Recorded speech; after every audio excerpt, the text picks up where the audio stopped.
ng isang mensahe mga kapatid na sasabing daluyan ng pag-asa. Amen?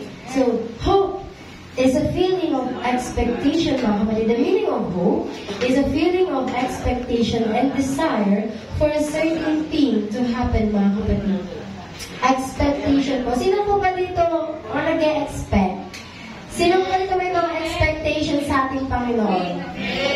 Meron po ba dito mga kapatid? Nag-e-expect tayo sa ating Lord? Lahat tayo, of course, mga kapatid, may ina-expect. Lahat tayo may hinihiling o hinahangad sa ating Diyos, di ba?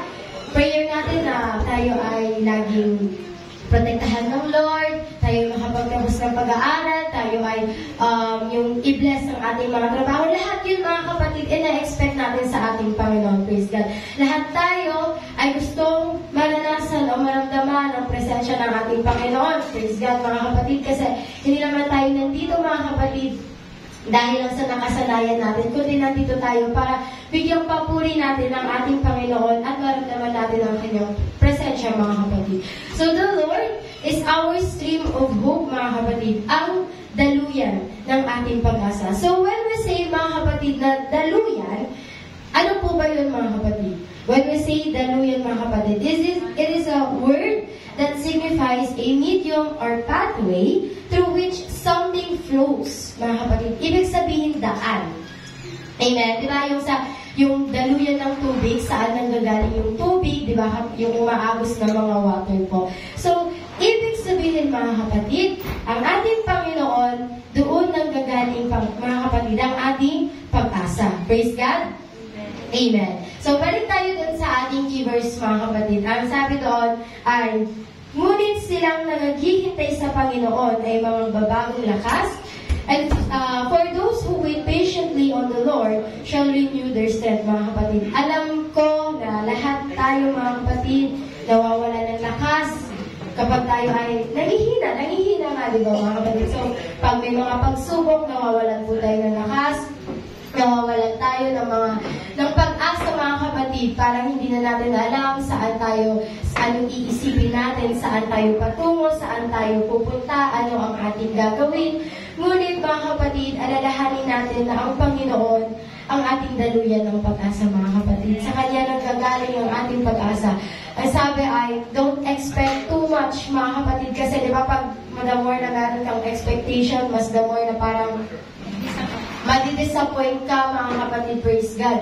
Pero, ibahin natin kapag Panginoon na ang ating pinag-uusapan mga kapatid. Because expect the unexpected mga kapatid, because He is a big God, He is a great God mga kapatid. Kaya huwag natin ismulin ang kapangyarihan ng ating Panginoon mga kapatid. Kaya, right now mga kapatid, I know you have your expectations from the Lord. So get your hope up mga kapatid, kasi alam natin na hindi tayo mabibigo sa ating Panginoon. Amen? Amen. Delayed doesn't mean denied mga kapatid, praise God. And hindi nga siya matatawag na delayed mga kapatid kasi on time siya. Hindi siya matatawag na delayed kasi alam ng Panginoon kung kailan ibibigay sa'yo yung mga hinihiling mo mga kapatid. Diba? Si Sarah, gusto niyang magkaanak. Eager na eager siya magkaanak mga kapatid. Pero ang sabi ng ating Panginoon ay babalik siya.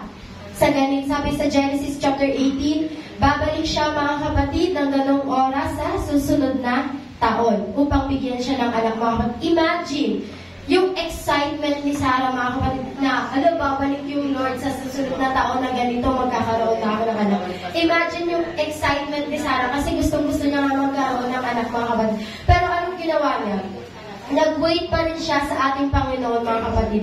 Alam ko na nakakainip, maghintay, nakakauhaw, nakakapagod mga kapatid, pero kung atin lamang susundin ang sinabi ng ating Panginoon mga kapatid, kung tayo lamang ay makikinig sa sinasabi ng ating Panginoon, ang pagpapala po mga kapatid ay laging nandiyan lang. Amen? Amen. Amen. Kaya kung sa tingin natin ay wala nang pag-asa dito sa mundo mga kapatid, we're losing our hope, then tingin lang po tayo sa ating Panginoon, for He is our channel of hope, mga kapatid. At lagi natin tatandaan na katulad ng race, mga kapatid, nakakapagod, nakakauhaw, nakakapanghina, para ayaw mo nang tumakbo mga kapatid, pero lagi nating tandaan na sa bawat pighati na ating nararamdaman dito sa mundo, ang tagumpay ay laging nandun mga kapatid. Amen. Sa nababanggit po yan sa Romans mga kapatid, na hindi maikukumpara mga kapatid, hallelujah, ng merong kaakibat na saya ang lahat ng nararamdaman natin at lahat ng nararanasan natin dito sa mundo. Kaya lagi lamang tayo magtiwala at kumapit mga kapatid sa daluyan ng ating pag-asa hanggang sa pagbabalik niya mga kapatid ay makakasama po tayo. Amen.